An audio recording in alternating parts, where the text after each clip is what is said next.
मैं आज के सभी पुरस्कार विजेताओं को हार्दिक बधाई देती हूँ। मोहनलाल जी को दादा साहेब फाल्के पुरस्कार से सम्मानित किए जाने पर मैं उन्हें बहुत बहुत बधाई देती हूँ। उन्होंने कोमल से कोमलतम और कठोर से कठोरतम भावों को सहजता से प्रस्तुत किया है और द कंप्लीट एक्टर की उनकी छवि बनी है। मुझे ये जानकर सुखद आश्चर्य हुआ है कि उन्होंने महाभारत के चरित्र कर्ण पर आधारित एक लंबे संस्कृत नाटक कर्णभारम में कर्ण भूमिका निभाई है। एक तरफ उनकी वानप्रस्थम जैसी गंभीर फिल्म है तो दूसरी तरफ अनेक अत्यंत लोकप्रिय फिल्में हैं। मुझे जानकारी मिली है कि मोहनलाल जी के पुरस्कार की घोषणा होने पर लोगों में खुशी की लहर दौड़ गई।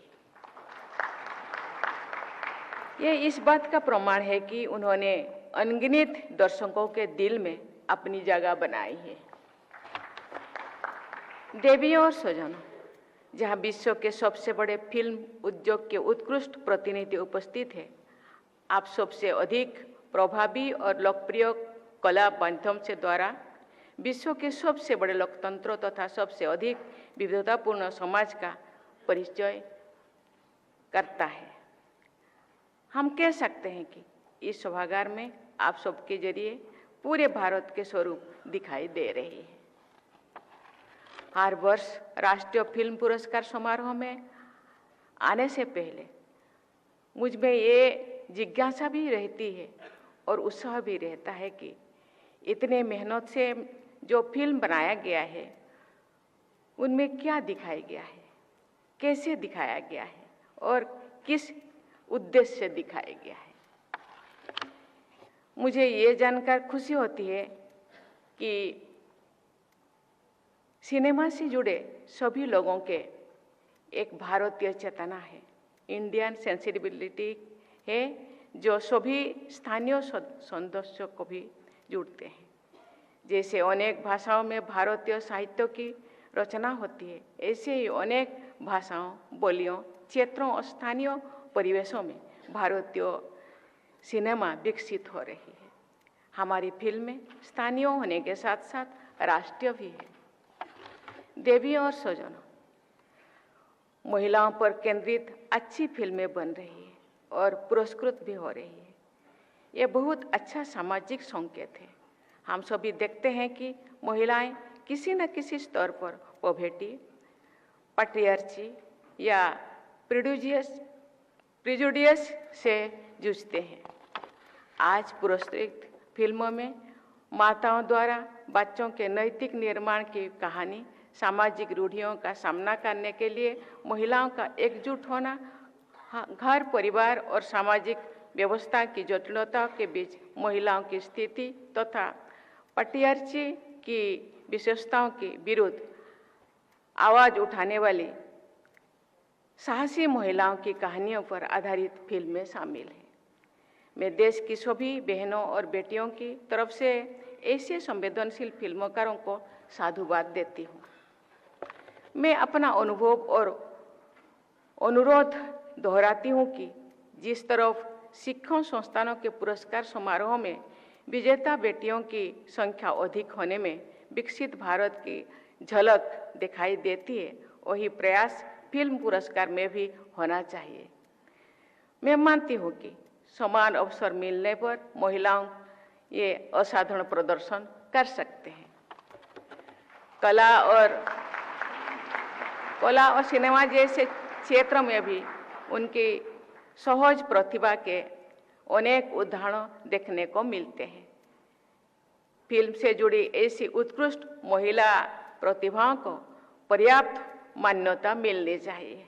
जूरी के सेंट्रल पैनल और रीजनल पैनल्स में भी महिलाओं का समुचित प्रतिनिधित्व होना चाहिए। इस बात पर जितना भी जोर दिया जाए वो कम है कि सिनेमा केवल उद्योग नहीं है, और समाज और देश को जागरूक बनाने का तथा देशवासियों को अधिक संवेदनशील बनाने का शक्तिशाली माध्यम भी है। लोकप्रिय होना किसी फिल्म के लिए अच्छी बात है, हो सकती है, लेकिन लोकहित में होना, विशेषकर युवा पीढ़ी के हित में होना और भी अच्छी बात है।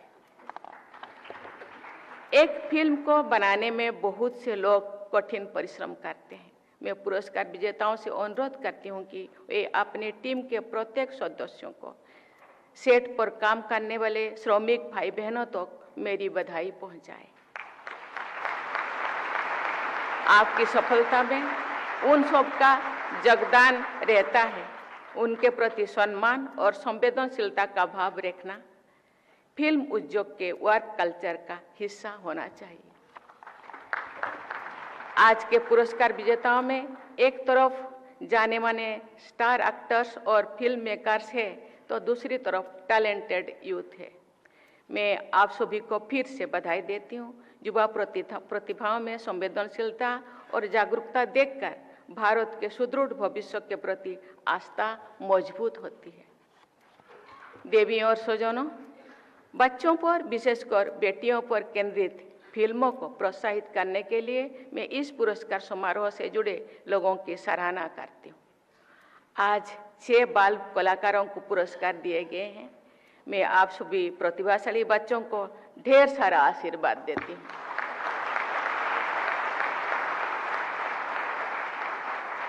गांधी ताता चेट्टू नामक तेलुगु फिल्म में एक छोटी सी बच्ची एक पेड़ को बचाने के लिए सत्याग्रह आंदोलन का नेतृत्व करते हैं। ऐसी कहानियों बच्चों में तथा पूरी समाज में अच्छे जीवन मूल्यों तथा पर्यावरण के प्रति जागरूकता का संचार करता है। इस वर्ष सर्वश्रेष्ठ मराठी फिल्म का पुरस्कार एक प्रसिद्ध उपन्यास पर आधारित सामची आई नामक फिल्म को दिया गया है। 81 वर्ष पहले वर्ष 1954 में आयोजित फर्स्ट नेशनल फिल्म अवार्ड में उसी उपन्यास पर आधारित सामची आई नाम की ही एक मराठी फिल्म को all India best feature film का पुरस्कार प्रदान किया गया था। उस उपन्यास में एक माँ अपने बच्चों को जीवन के आदर्श सिखाती है, अपनी करुणा और स्नेह से उसके व्यक्तित्व को बनाती है। ऐसी कहानी पर आधारित 2 फिल्मों को 8 दशकों से अंतराल पर राष्ट्रीय फिल्म पुरस्कार से सम्मानित किया गया है। इससे ये स्पष्ट होता है कि पिछले 80 वर्षों में फिल्म बनाने की टेक्नोलॉजी और तरीका भले ही पूरी तरह बदल गए हैं, लेकिन माँ की ममता और मानवता के संदेश की ताकत अपनी ही प्रभावी है। परिवार से जुड़े भावनाएं भारतीय फिल्मों में पूरी तरह जीवंत है। फिल्म उद्योग से जुड़े सभी लोगों को ये प्रयास करना चाहिए कि विश्व स्तर पर भारतीय फिल्मों को और अधिक स्वीकृति मिले, उनकी लोकप्रियता बढ़े तथा मान्यता और सम्मान भी मिले।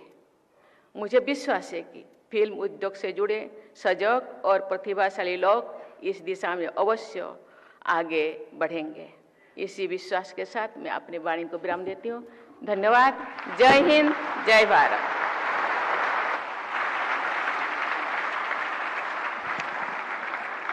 Honorable President, thank you. Let us all rise now for the national anthem.